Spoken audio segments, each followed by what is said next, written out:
CNN released a report late last night saying that a plumber, a maid, a chauffeur, and a woodworker are among the staffers of Mar-A-Lago, including some current staffers, as well as contract workers who federal prosecutors are going to be calling to testify against Donald Trump and his two co-defendants.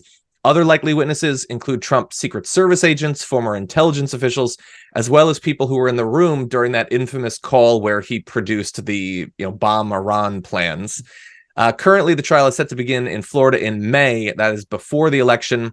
There had been the possibility that Aileen Cannon was going to shift that, but apparently the update is that as of this morning, she has announced that, at least as of right now, that she is not going to do that, which I actually find that to be a more interesting development, perhaps, than the fact that we have a better idea of the witnesses. You can dive into that report if you want a little bit of information about what those witnesses have previously told prosecutors that they've seen. There's a lot of reports of them seeing documents, although many of them don't seem to know exactly what the documents were. It doesn't seem like they were rooting around in the boxes. They just saw that, yeah, there's official government-looking documents sort of just strewn around haphazardly.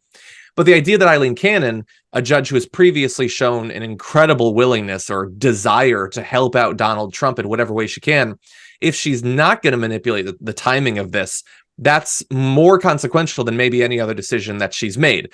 And obviously there's time for her to reverse that, Brett, but we were previously talking on the show about the timing of these things. We would probably want to get these trials done before the election, so at least they'll happen at all. But what do you think?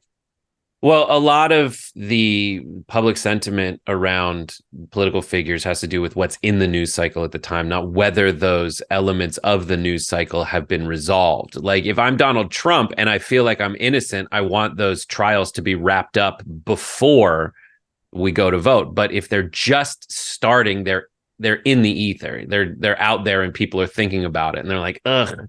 And I think one of the reasons that Donald Trump lost is, obviously people were stuffing ballot boxes, obviously voter fraud, even though no one can prove that at all. It's a joke. But one of the reasons he lost is people are like, just Donald Trump's too much. I can't handle it. There's this horrible feeling of how it is out there. At the time it was COVID. People are just like, I can't, it's too stressful. Plus Trump is just too much of a headache. I can't handle all this anymore.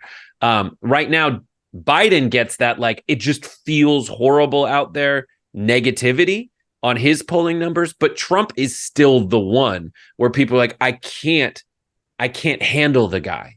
And so the question will be, will folks want to jump off of like the boat that's just kind of making them feel a little seasick and onto the one that has like several holes in it and is going right for the rapids? Like, no one's going to want to do that in the calculation of the Democrats. But Aileen Cannon is a Trump-appointed judge, and many Trump-appointed judges have done things that don't go so well for Donald Trump, and so we'll see how it pans out. Yeah, it's this is getting into like raw speculation, but there had been a lot of reports coming out over the past couple of weeks of like increasing concern over Aileen Cannon, whether she should remain in charge of this.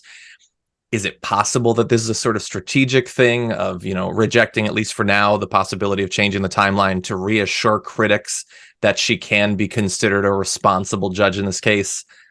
I don't know. Yeah. But anyway, okay, we want to get to Donald Trump's response to this because he did not like this report coming out. Although, again, most of these witnesses who are going to be testifying, we already know that they have talked to federal prosecutors. So I don't know why he'd be so shocked by this. Like, it's a confirmation that they'll be coming back, and a confirmation that some of them might not know that much. But he put out this long Truth Social post. I'm not going to read this entire thing.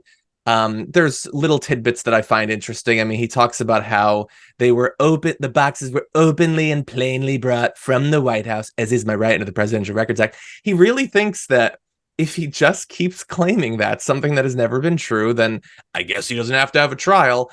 And they were openly and plainly brought.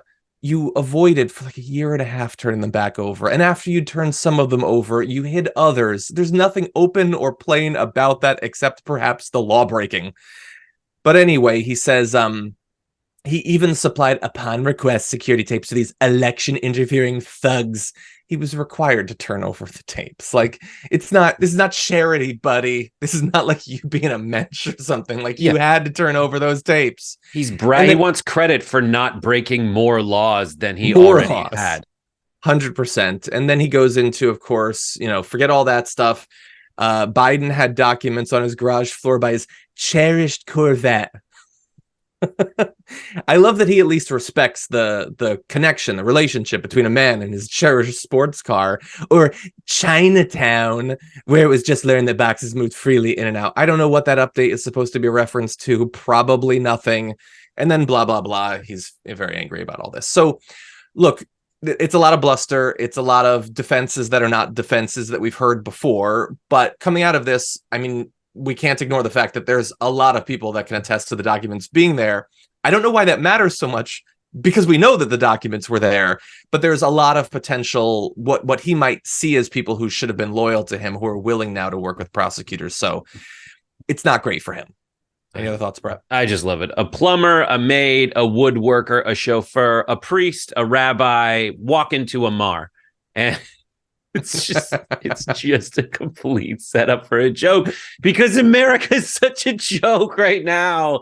All of our leaders look like animatronic figures at Disneyland that are breaking down in the Hall of Presidents, which is a crappy ride anyway. Like, I hate it. It's so sad. When was the last time? Was there a time where our politics, or even just our presidential elections, weren't stupid? Like utterly, ridiculously stupid. I mean, they weren't. No, they Obama versus Romney. They have been not stupid before. They're expressly the stupidest they've ever been. There have been stupid things along the way, like a guy going like, I'm going to cancel these important groups, these important federal agencies, like pass. I don't remember them. Oops. And there have been like silly things that have gotten you like in trouble, like Michael Dukakis in a weird outfit in a tank. Yeah.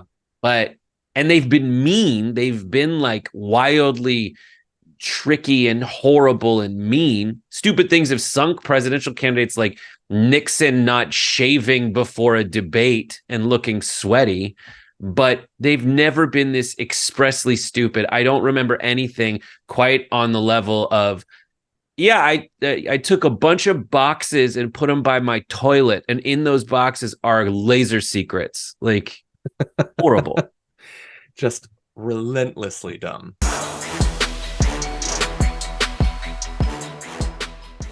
Check out the Damage Report podcast each day, wherever you get your podcasts, whether Pocket Casts or Stitcher or iTunes. You can join me as I give you the news and stories you want, with a range of co-hosts and interview guests jumping in on the fun each day. Again, that's the Damage Report, wherever you get your podcasts. And if you get them at iTunes, don't forget to rate and review. Sometimes I'll read them live on the show.